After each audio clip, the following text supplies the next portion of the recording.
Hi guys, good morning. Si-share ko po sa inyo kung paano magluto ng beetle gourd curry.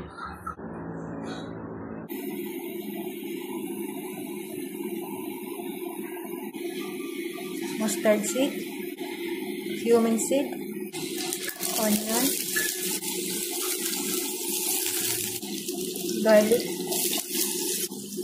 tomato, coriander powder, turmeric, garam masala, chili powder, chili paste,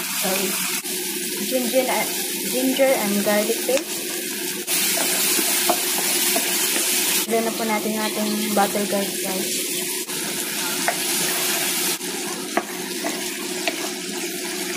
Takpan lang po natin siya guys habang malambot.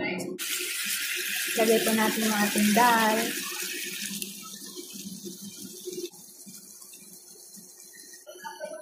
Takpan lang po natin siya guys. Lagyan po natin siya ng coriander leaves.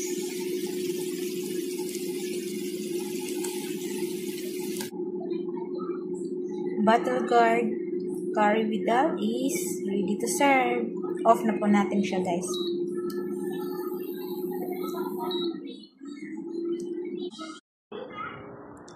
Thank you for watching. Hope you like it.